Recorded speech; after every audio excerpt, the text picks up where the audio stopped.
I would like to take a moment to recognize Trooper Michael Ayala. Last year, he single-handedly saved the lives of 4 adults in a burning vehicle. Without Trooper Ayala's intervention, they likely would have died. Trooper Ayala rose to the occasion, exhibiting an exceptional amount of courage and selflessness. We are very proud of the work he's done. Public Information Manager Warren Trent sat down with Trooper Ayala to talk about his experience. Trooper Michael Ayala, take me back to spring of 2023, April to be exact. Yes, so I was driving down Interstate 10 going westbound. I saw a vehicle that was unable to maintain its lane, and I decided to make a traffic stop. The vehicle failed to yield, and the vehicle tried to take milepost 185 exit. As it took the exit, it tried to negotiate a left-hand curve, but instead went straight and head-on into a concrete barrier. Okay, so what did you find when you arrived on the scene? Initially, it was kind of hard to see because it was a big dust cloud. So you can see on my body-worn camera, I'm just searching, just trying to see what happened, where the vehicle went to. Once I found the vehicle, I noticed that the vehicle was on fire. So immediately, I went back to my patrol vehicle. I put out over the radio that I needed the fire department, grabbed my fire extinguisher, and I attempted to put the fire out. Well, how many people were in the vehicle? At first, I didn't know. At least one, because there's the driver. But when I went to put the fire out with the fire extinguisher, I noticed that a female was pushed up against the dash and hanging outside of the window. So I knew there was other occupants in the car. You have to think what's important now. So if there's occupants in the car, the vehicle's on fire, you have to try to put it out because that's the immediate threat. Not only is that happening, but also the driver. The driver who attempted to flee also bailed out of the car. So there's multiple things going on. Not only do you have a threat in front of you, but you also have the threat behind you because of the driver. So constantly over the radio, for some reason the radio wasn't working. Not that it wasn't working, but there was very low, the radio communications was off. Okay. So all you can hear was 10-9, 10-9, which is just repeat, repeat, repeat. So nothing was getting out over the radio. I knew that it was just me going to work for 9 minutes.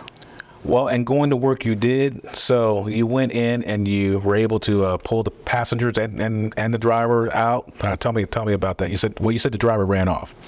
Yes, so after I was done with the fire extinguisher, I went around to the driver's side and I noticed that the driver's side door was open. So I knew that the driver had bailed. I did a quick search of the immediate area, and then I tried to look inside, but I couldn't see anything. So I broke one of the windows with a window breaker that the department actually offered us. Broke the window, I looked inside, and I knew that I saw that there was like 4 people inside the car. Some were unconscious, some were just dazed and confused. But yeah, I knew I had to get them out. You pulled 4 people out of a burning car. Yes, sir. Not exactly what you expected when you went to work that day. Absolutely not. And that's what you have to think about every day. It's just you train, but you train for the unknown. You don't know if you're going to come up and save 4 people from a burning car. Are you going to chase somebody on foot? You don't know what you're going to do, so that's why you train for the unknown. Well, your training was it your police training, law enforcement training, but also, I mean, you're physically fit, so you had to be to pull people out and still maintain your breath too. Absolutely, physical fitness is huge, and I don't just work out because of the health benefits, even though there are a lot of health benefits. But it's important. It's not just for me, but it's for others. It's for citizens of Arizona. It's for our brothers and sisters in DPS. Those are the reasons why I train. So, did you have any fear, any concern for your own safety? Absolutely. Maybe not at the time. At the time, I was more fearful for other people rather than myself. But afterwards, I was pretty amazed and at what I actually had did. So, yeah. You feel like a hero? No, I wouldn't necessarily say a hero. When I got home, my wife said I was Batman, though, so I think that's close enough. I mean, what you did, I mean, you saved 4 human lives. That is quite tremendous, and I know that the department recognized you with a service award, Distinguished Service Award, right? Yes, I was awarded the Distinguished Service Award, yes. What was it like receiving that? It was great. It's great. The biggest thing was the support of the command staff, right? Captain at the time, it was great, very supportive, and all the way up the chain is just nothing but support. So to be recognized for something like that, I think it was great. An example of what our troopers do and would not hesitate to do in certain situations, and what kind of feedback have you been getting from other troopers about your efforts? Nothing but good things. I don't think a whole lot of people know or understand what happened. A lot of times it's just like, hey, I pulled 4 people out of a burning car, and it's like, okay, what do you want to have for lunch? You know, but it's one thing to talk about it, but it's another thing just to watch the video. I think the video is very impactful, and I think it's a great training video for others too.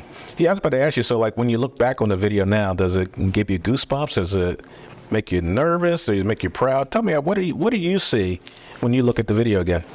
So the hardest thing to watch is when I was done with the occupants in the rear seats, there was still the front seat passenger who I thought was dead. So she was last because she was unconscious, she wasn't responsive, she wasn't moving, so you have to triage. So I worked on the other ones first, and when I went up to the front passenger, she started to wake up. And in the video, you can hear her cry for help. And that's tough because there was a point where I was like, I'm going to see this person burn alive. And it's tough to watch it again, but I mean, I don't think it bothers me as much now than it did before. The reason why she woke up, I think, was because her hair had started to catch fire. So when her hair started to catch fire, she woke up and she was crying for help. So I went through the driver's side rear seat. I went through there and I just grabbed what I can grab. I grabbed her. At the time when her hair was on fire, my hand started to get like heat blisters, and her hair was in the dead skin of my hands. So when I grabbed it, I just pulled and pulled and pulled, and I hoped for the best. Wow. Now, was this a case of human trafficking? Tell me about that. We believe so. At the time, I didn't really think of that. I just, there was occupants at the car. Detectives came and they did their investigation. I didn't really stay up with the case, but I do believe that there was some talk about it being human trafficking. Wow. I must say that your efforts are certainly tremendous, heroic, brave, different words I would use to describe you, and I want to shake your hand for a job well done. Thank you. Thank you.